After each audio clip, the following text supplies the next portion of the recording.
Can you hear me? Yes, sir. The Vice Chancellor of JNU, the President of AJ, and all the office bearers of AJ, as well as all those who are attending. A very good evening to you. It's a pleasure to be amongst you. It's always been a pleasure to attend the various functions at JNU.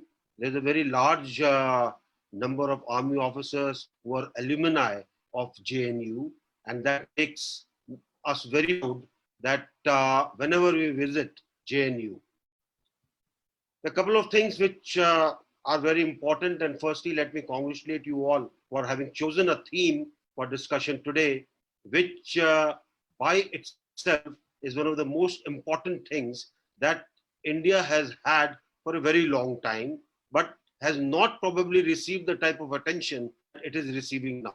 Self-reliant India. Self-reliance was the buzzword when we became independent.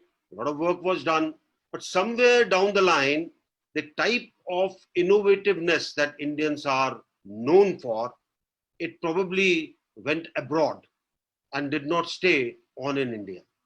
I think a time has come for all of us to get together, for all of us to put our heart and soul into it to see that we can make India self-reliant. It is not just that the COVID has brought this situation.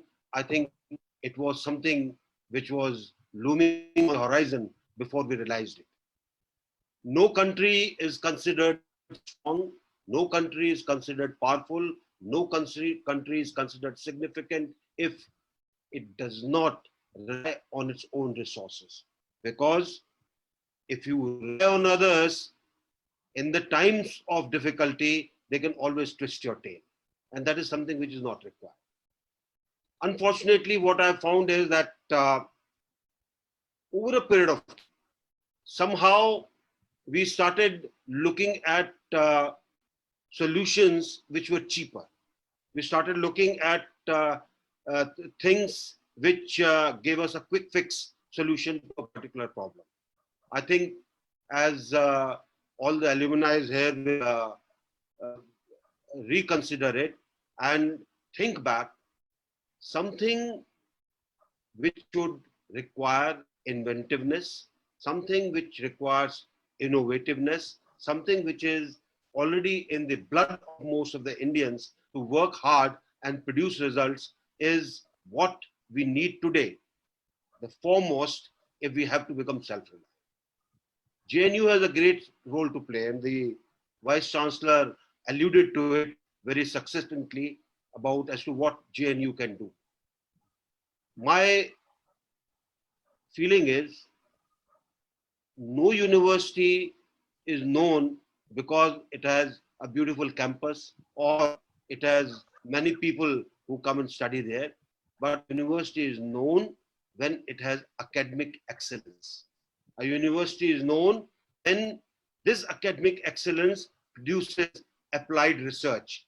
A university is known when its name becomes even shinier when the alumni and the people who are in the university come up with things which make a mark to the lives of people, to the life of a country, to the progress of a nation, and to the life of general people in the world.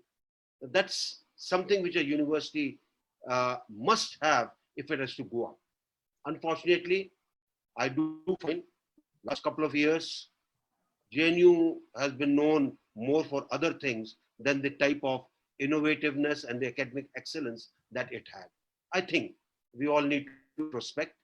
I think we need to get together, motivate others that time has come for India to make its mark. Time has come for India to ensure that it is in the forefront. We are moving forward, and I think the self-reliant mode is what is going to get us there. If today you do not have engines for your aircraft, where are we going to go? If we cannot make things for which we have to import, where are we going to go? I think we need to get out of this bad cycle or catch 22 situation that we have gotten. It will take hard work, but I can very proudly say to all the alumni that you have it within you to produce the type of result that the nation is looking for.